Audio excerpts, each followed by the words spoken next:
to go? You guys ready? Yep. Good morning.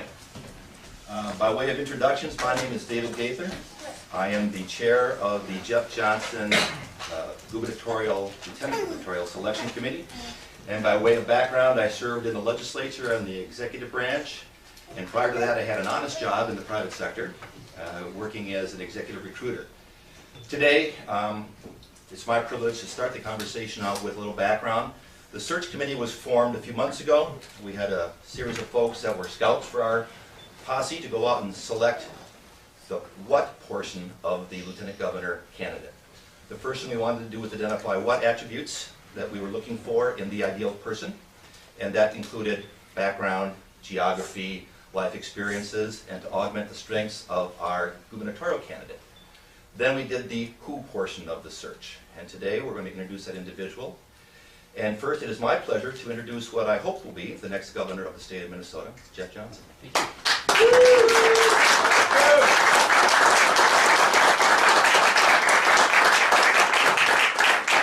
Thank you first to David and the team that we put together about 3 months ago to look through quite a few names. You did a great job. I'm really happy today, and thank you all for being here. Appreciate it.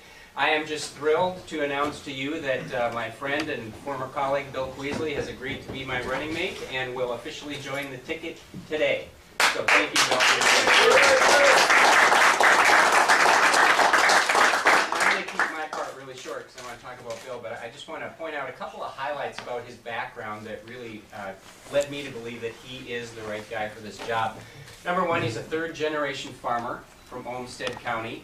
He served on his township board for a few years before serving as a county commissioner for a few years, and then 8 years in the Minnesota House. I served with him for 4 of those years. He was chairman of the Transportation Finance Committee.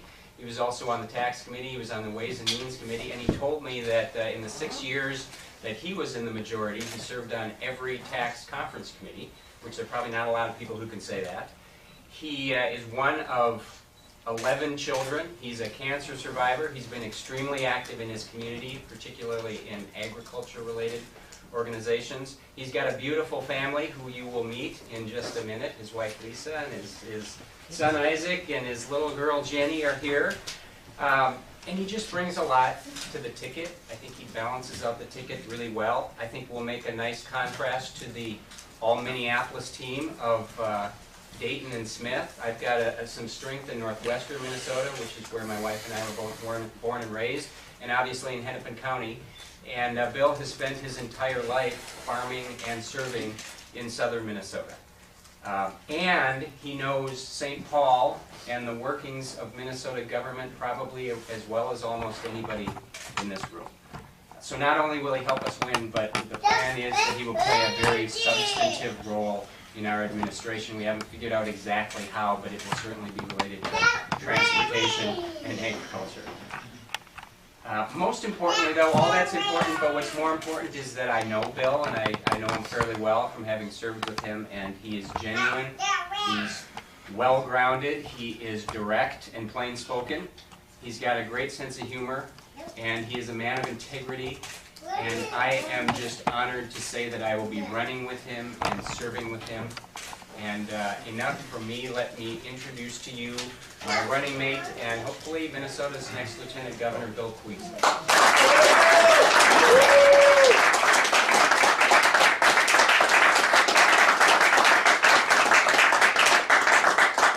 Thank you. This is quite an honor.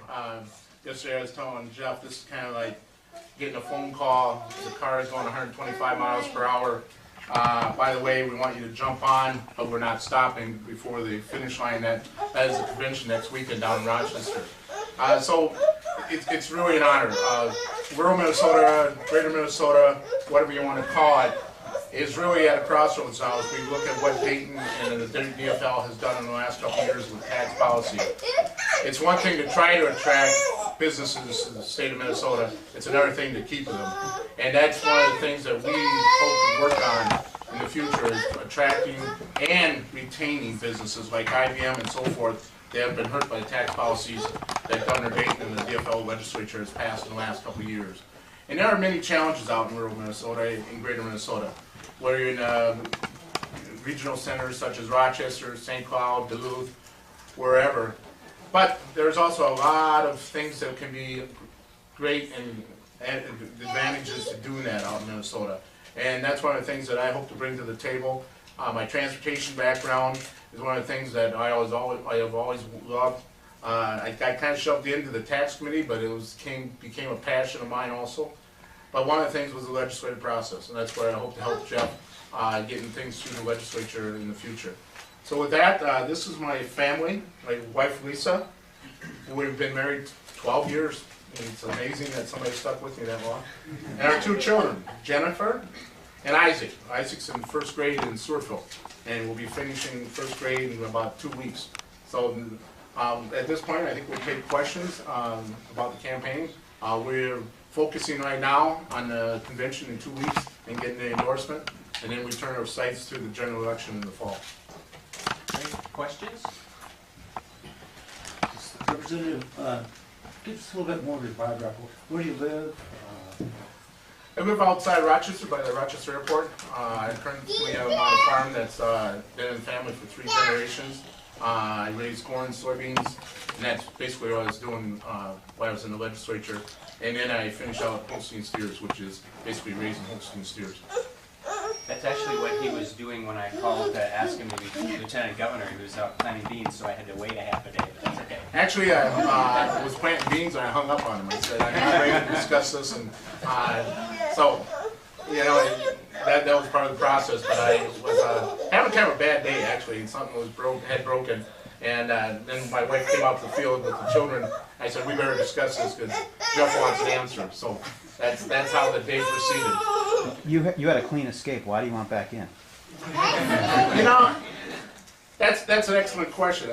It took a lot of arm twisting by Jeff and others because I got a young family, and being up here and away from everybody, my family is important. But there's also the great opportunity. And after talking to some of my past friends in the legislature, or well, friends that had been in the legislature, they said it was an opportunity you can't turn down, especially when we think Jeff will win it. How old are you? How old are you? 56. How old are you? 47. Am I too old? I can't say that. I know. I've known you for so many years. You're always picking on me, so I enjoy Can you working. talk about some of the sort of central issues that you've been dealing with the last couple of years, like same-sex marriage and taxes and stadium, and just give us a lay of the land and your feelings about issues. Well, I think the business tax has really hurt Greater Minnesota. When you look at agriculture, I remember getting a bill for repairs that I had done that added on about $8 to the bill just for that. When you have children, they kind of take over and run. And so taxes are really important, not only to farmers, but other businesses in Greater Minnesota, as we try to deal with staying in business and not moving somewhere else. In agriculture, we can't, so we got to pay it. But property taxes are becoming an issue as land values have increased. And so, you know, it's those kind of issues that are important to Greater Minnesota going forward. And of course, jobs. We're always looking for jobs in Greater Minnesota, and trying to make sure that we have the people out there that fill them and the training to do it. I like what she's saying better.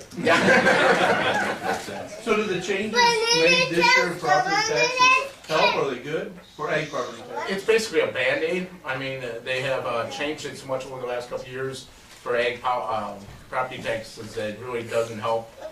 It's kind of throwing money at, you know, change at it. It needs more reform, and basically it's all about the price of land increasing, and that's what's driven up ag property taxes. Jeff, was the legislative background something that you felt was essential? And what was geography? What mattered most in this decision? Well, all of it was important. There was nothing in particular that was essential. I mean, we really did look at a pretty broad array of candidates, some with legislative experience and others without. But Bill rose to the top because he both balances the ticket from that geographic and professional experience, but he also has the background I mean, he's really going to be able to help us succeed with the legislature, I think. So it was kind of a broad array of different things. almost every governor candidate says, I'm going to utilize my lieutenant governor to do this or that, or can be very integral. And generally, they're not. Right. Where do you stand? What's your reaction? Well, and the reaction to that is that Jeff has made no promises. Let's be clear about that. I mean, a lot of times it's a token candidate to do stuff. Jeff and I are more now concentrated on winning the election and going forward, and we'll figure that out as we go. If anybody knows me, I've never been the type to sit back and be quiet. If Jeff thinks he can have a token lieutenant governor, I think he's going to be seriously mistaken. As you can see, my daughter is already outspoken too, so she will be with me as we meet with the governor. But you know, it's something to work with, and hopefully we have such a good relationship that he'll turn to me for advice. And I think that's, you know, building that relationship. We've had a good relationship in the past, and hopefully we can build on that, and he'll ask me for that advice. Representative, you have two former colleagues besides Jeff in this race, including one who mentioned you in his retirement speech as kind of a mentor. Did you have second thoughts because of your... Absolutely, that came into consideration as I was talking to Jeff. Marty came into the legislature with me and served the whole time I was in the legislature. He came in, and I think he was like 24 years old. Was great and still is a great personal friend. And I did, the last few years, mentor Kurt Zellers, and I think the world of both of them. So it definitely played in. And as I tried to, you know, what do? You get a chance in a lifetime to run as lieutenant governor, and I took it. But they are both great candidates. I expect the endorsement to be well thought out, and I mean, it's not going to be an easy endorsement. This is going to be one that will go more than one ballot, I'm sure, and we look forward to it, and hopefully everybody can remain friends afterwards. But there's a lot of good candidates out there, and that's good, because I think that no matter who wins the endorsement, we hope to go on and defeat Gaten. Commissioner, could you characterize what went into your thinking on this, number one, and number two, how does Representative Kuisle help complement you when you're trying to do this? We actually had, I gave our search committee actually 4 criteria. Number one, somebody who could step in and be governor, and I don't think there's any question that Bill could do that probably as well as anybody we looked at. I wrote these down to make sure I could remember them. Someone who had the same governing philosophy, at least generally, and I suspect we'll figure out a few things that we disagree on in the coming months, but overall I think we're both mainstream, traditional conservatives. Someone who can help me win, and Bill has a reputation as a hard campaigner, but as I've already mentioned, he brings some strength in parts of the state where maybe I don't have as much strength, so that'll be a big help in helping to win. And then probably most importantly, as he already mentioned, I asked that we find somebody who could either bring some experience or expertise that would complement what I have done and what I know, and can actually play a substantive role. And while we haven't talked specifically about, you know, how we make that role fit, that is the intent. And he's got experience with taxes, obviously, with transportation issues, with ag, just from a life standpoint, and he knows the legislative process and a lot of the legislators extremely well. So he fits all 4 of those really well, and I think he's a great candidate. Was he your first choice? Yeah. We actually talked to a lot of people, and I don't want to go into, you know, any of the inner workings because, you know, there are several people who were interested, maybe others who weren't, but all of them we said we would keep it private. And in terms of how this is going to help you win the endorsement? Well, he has been active in the party for I don't know how long, probably 20 years.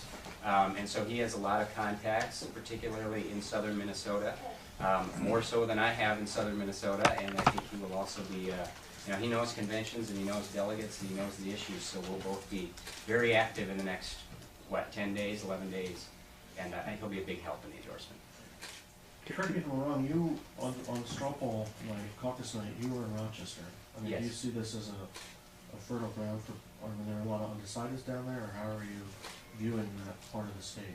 Well, I think that area in particular is extremely important in the general election. We were down there because I had not had a lot of opportunities to get down there before caucus night, and I thought that was a great chance to get in front of a lot of different delegate groups, and we were able to do that.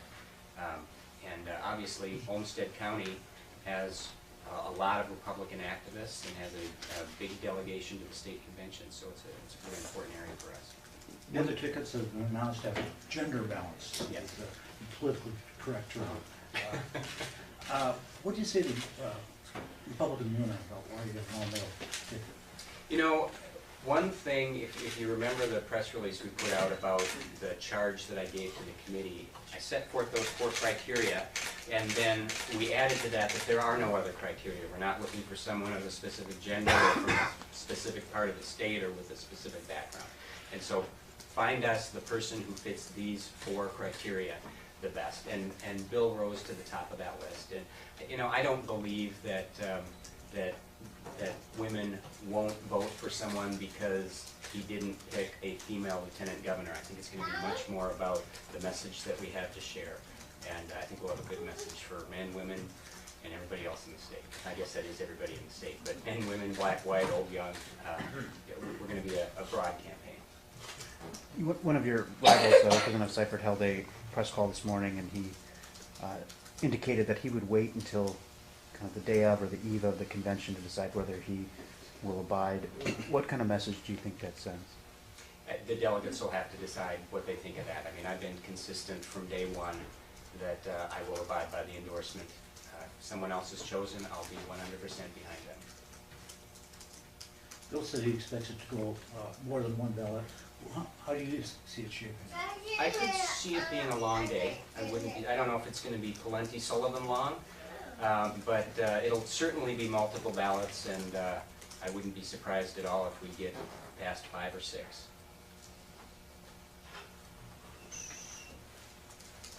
Any other questions for either of us? The important spelling of your family's names, are they the common spellings? Yes, Jenny and I, Jennifer, yes. And Lisa, the common spellings? Yes. When did you leave the legislature? 2004.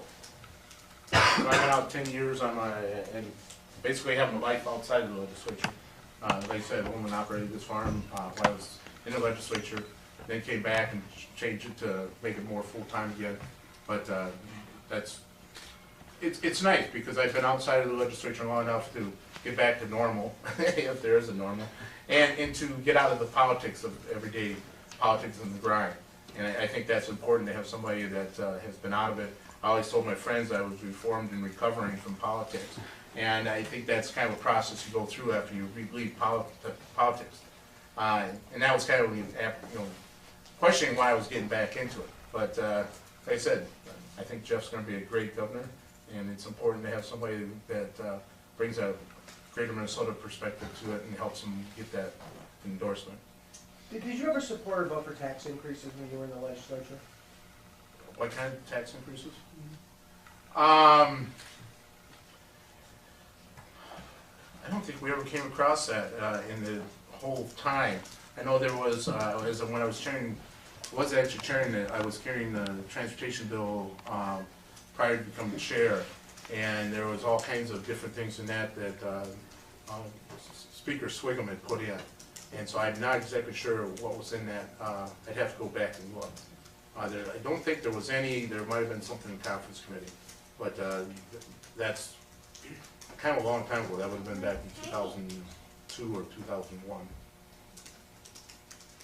When was the last time we had a farmer as a lieutenant governor? That's a good question. You know, farming has changed so much. It's interesting. Everybody, you see those commercials with a bump, handshake bump and stuff like that.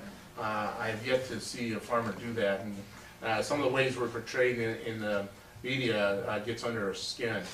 We can put on a suit and tie and stuff. Do we prefer blue jeans and a nice shirt? Yeah, we do. And I would rather be in that this morning. But it's agriculture's changing, and it's becoming more and more a business. It is exciting. I mean, the things that are changing. My wife works for the University of Minnesota Extension and does field research and in agronomy. And I help her out sometimes in doing that. And it's so exciting to see the different things that are coming down the pipe as agriculture is changing. And it's not all about corporate agriculture. It's about helping organic farmers, helping the other kinds of agriculture that are out there. And so I think it's important to have somebody that knows agriculture, all sides of it, and supports all sides of it. Have you ever lost an election? Yes, How many times? I lost 3, and I won about 8. About 8 and 3. I think, something like that. Yeah, so I still had over 500, so I should be worth about 40 million a year. You hear that? I should be worth 20 million a year. I think you get paid $77,600 to see it.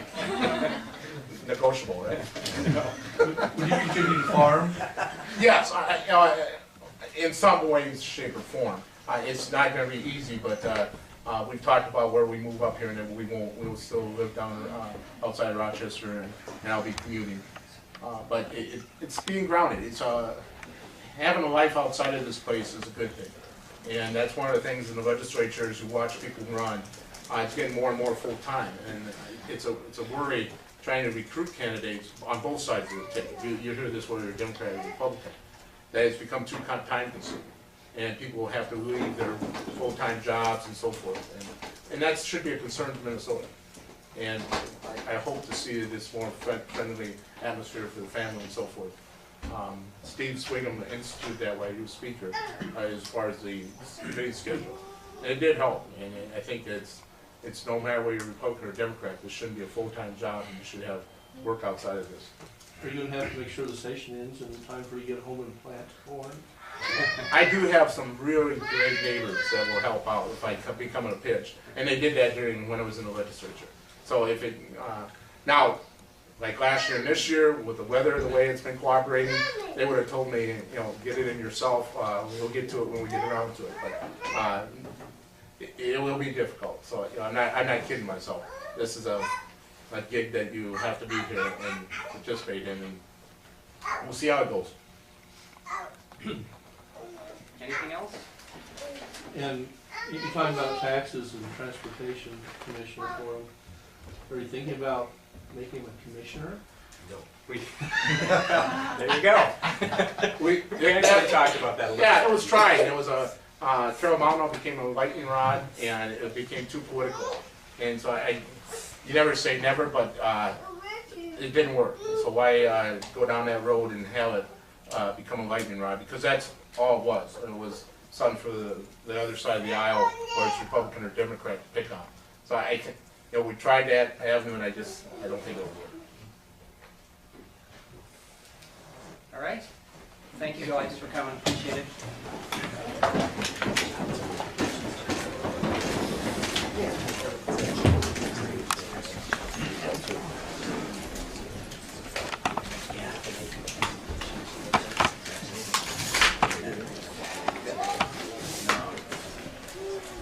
I thought Doug was picking on you. Okay, good to see you guys.